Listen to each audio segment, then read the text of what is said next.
Salam damai dan sejahtera untuk Bapak, Ibu, dan saudara yang kekasih di dalam Kristus. Pada video ini, saya akan menyampaikan refleksi saya yang saya ambil dari kitab Habakuk, pasal yang ketiga, ayat yang ke-17. Demikianlah firman Tuhan.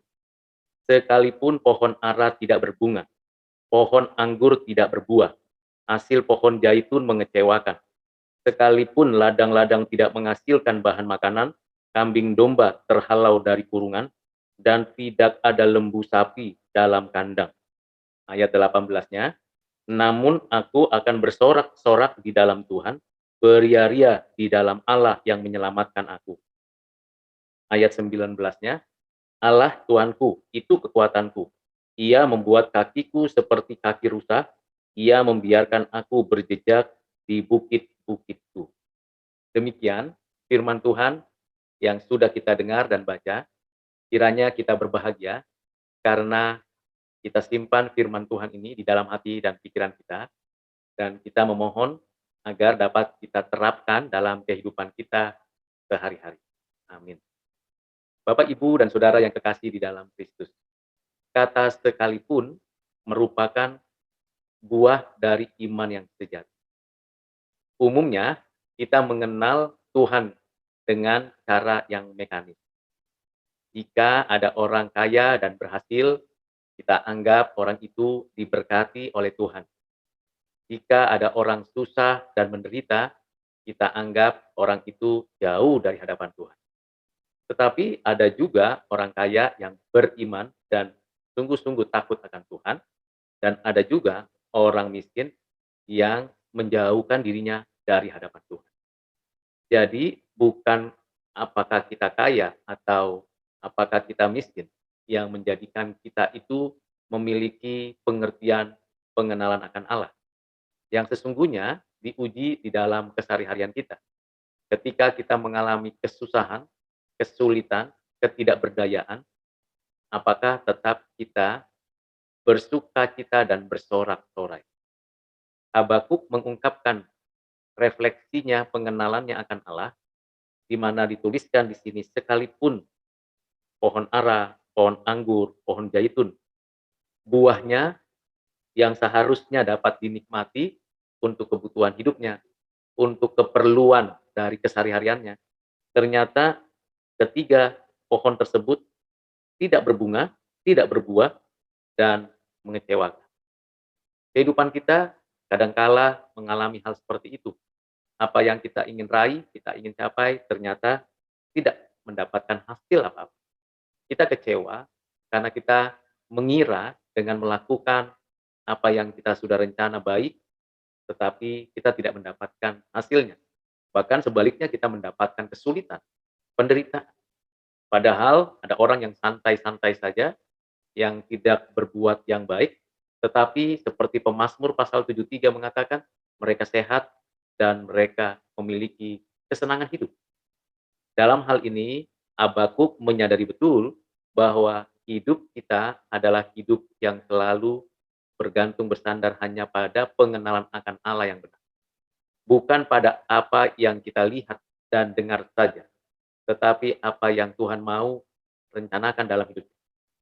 Memang sulit kalau kita tidak makan, tidak berpakaian, tidak memiliki tempat tinggal, kalau kita kehilangan dan kekurangan untuk keseharian kita, bagaimana kita berkata, aku akan bersorak-sorai, aku akan bersukacita, aku akan menikmati hidup dengan kebahagiaan. Itu kan dianggap orang sebagai orang yang tidak rasional, dianggap orang yang tidak memiliki suatu cara pandang yang baik, karena memang menderita, karena memang sulit. Sama seperti Rasul Paulus di dalam surat kepada jemaat di Roma, pasal yang ke-8, ia mengatakan bahwa segala makhluk sama-sama mengeluh, sampai akhirnya nanti Tuhan datang kembali untuk memulihkan segala kehidupan orang percaya. Namun dalam perjalanan kita sebagai seorang musafir di tengah-tengah dunia dan padang gurun yang sangat menakutkan ini, buah-buah yang kita harapkan bisa tidak berbunga, tidak menghasilkan apapun dan mengecewakan. Bahkan ladang-ladang tidak menghasilkan, kambing domba itu terhalau dari kurungan, lembu sapi dalam kandang pun demikian, berarti ada yang mengambil mencuri, merampas, dan membuat kita mengalami penderitaan. Bahkan kita betul-betul tidak punya lagi apa yang kita harapkan. Bapak, Ibu, Saudara, pengalaman kita mengalami seperti ini menjadi pengalaman spiritual yang hanya mungkin dimiliki oleh orang-orang yang selalu bersyukur dan bergantung kepada Tuhan. Saya mengalami betapa tidak berdayanya hidup saya dan betapa susahnya hati saya. Siang sama seperti malam, malam sama seperti siang. Tidak lagi ada suatu kekuatan untuk menjalani kehidupan. Susah, tetapi dengan firman Tuhan ini saya tetap semangat memberitakan firman, menjalani kehidupan apa adanya dengan tetap bekerja dan berkarya. Di tengah-tengah keadaan itu, situasi yang tidak menentu, bahkan entah apa yang akan terjadi pada hari-hari yang akan datang, saya, Bapak, Ibu, dan Saudara yang mengalami hal yang sama, tetaplah seperti yang diajarkan Tuhan melalui Habakuk ini. Namun, aku akan bersorak-sorak di dalam Tuhan. Kita bukan bersorak-sorak karena penderitaan dan kesusahan. Tentu itu irasional, tentu itu bukan orang beriman. Tetapi bersorak-sorak di dalam Tuhan karena kita memandang hanya kepada Tuhan yang berjanji dan Tuhan yang beranugerah itu untuk kita akan dapat nikmati hidup bersamanya selamanya. Bukan di dunia yang fana ini. Ya, kalau mungkin Bapak, Ibu, dan Saudara, saya pun demikian maunya menikmati hidup tanpa penderitaan dan kesulitan, tanpa air mata dan kesusahan. Tetapi kenyataannya, upaya apapun, apapun yang kita sudah rencanakan, kesulitan datang silih berganti. Sebentar kita senyum, ribuan kali kita meneteskan air mata. Sekalipun seperti itu, tetapkah kita bersorak-sorai di dalam Tuhan? Mengapa kita dimampukan bersorak-sorai di dalam Tuhan? Karena Tuhan yang kita percaya adalah Tuhan yang berjanji. Dan janjinya adalah janji yang pasti digenapi. Dan kita percaya bahwa Tuhan menolong kita dengan caranya yang ajaib. Karena apa? Karena Ia menyelamatkan kita, karena Ia kekuatan kita, dan karena Ia tidak membiarkan kita jatuh di dalam kejahatan. Di sini kita bersyukur karena kita mendapatkan keselamatan, bukan karena kita, tapi karena anugerah Allah. Kita menerima pemeliharaan, bukan karena kemampuan kita mengusahakannya, tetapi karena Tuhan. Orang-orang yang memahami kata sekalipun akan mengalami suatu kekuatan, berjejak di bukit-bukit, di tempat-tempat yang gersang, tetap bersukacita. Ini masih dalam hal penderitaan yang berkaitan dengan keseharian, dalam hal yang berkaitan dengan kebutuhan hidup. Bagaimana kalau penderitaan itu berkaitan dengan tekanan dari pihak lain, sistem yang sangat menakutkan, seperti pada kitab Daniel, di mana Sadrak, Mesak, Abednego, orang-orang Yehuda itu, yang berada di Babel itu, karena tidak mau menyembah patung buatan Raja Nebukadnezar itu.